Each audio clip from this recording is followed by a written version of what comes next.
There's no feeling more intense than starting over. If you deleted your homework the day before it was due, as I have, or if you left your wallet at home and you have to go back after spending an hour in the commute. If you won some money at the casino and then put all your winnings on red but it came up black. If you got your best shirt dry cleaned before a wedding and then immediately dropped food on it. If you won an argument with a friend and then later discovered that they just returned to their original view. Starting over is harder than starting up. If you're not ready for that, like if you've already had a bad day, then what you're about to go through might be too much. Feel free to go away and come back. I'll be here. Alright, thanks for coming with me on this trip. I'll understand if you have to take a break at any point. Just find a safe place to stop and quit the game. And don't worry, I'll save your progress, always, even your mistakes. This game is a homage to a free game that came out in 2002, titled Sexy Hiking. The author of that game was Jazuo, a mysterious Czech designer who was known at the time as the father of B games. And B games are rough assemblages of found objects. Designers slap them together very quickly and freely, and they're often too rough and unfriendly to gain much of a following. They're built more for the joy of building them than as polished products. In a certain way, Sexy Hiking is the perfect embodiment of a B game. It's built almost entirely out of found and recycled parts, and it's one of the most unusual and unfriendly games of its time. In it, your task is simply to drag yourself up a mountain with a hammer.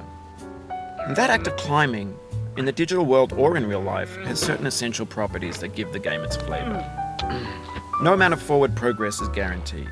Some cliffs are too sheer or too slippery. And the player is constantly, unremittingly in danger of falling and losing everything.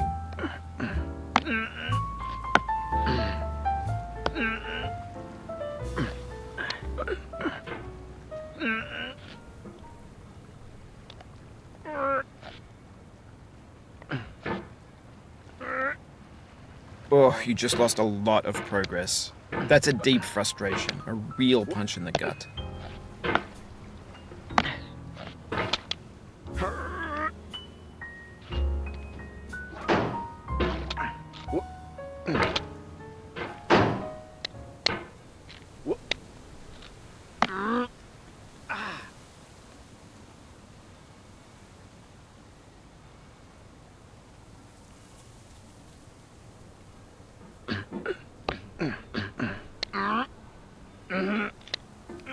Anyway, when you start Sexy Hiking, you're standing next to this dead tree that blocks the way to the entire rest of the game. It might take you an hour to get over that tree, and a lot of people never got past it. You prod and you poke at it, exploring the limits of your reach and your strength, trying to find a way up and over. And there's a sense of truth in that lack of compromise. Most obstacles in video game worlds are fake. You can be completely confident in your ability to get through them once you have the correct method or the correct equipment or just by spending enough time. In that sense, every pixelated obstacle in Sexy Hiking is real.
The obstacles in sexy hiking are unyielding, and that makes the game uniquely frustrating.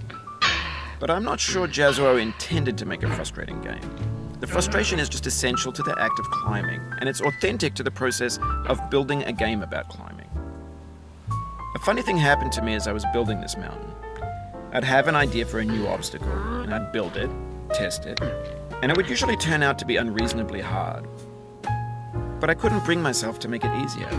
It already felt like my inability to get past the new obstacle was my fault as a player rather than as a builder. Imaginary mountains build themselves from our attempts to reach the summit that turns those mountains into something real. When you're building a video game world, you're building with ideas. And that can be like working with quickset cement. You mold your ideas into a certain shape that can be played with, and in the process of playing with them, they begin to harden and set until they're immutable, like rock. And at that point, you can't change the world, not without breaking it into pieces and starting fresh with new ideas.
Oof, sorry about that.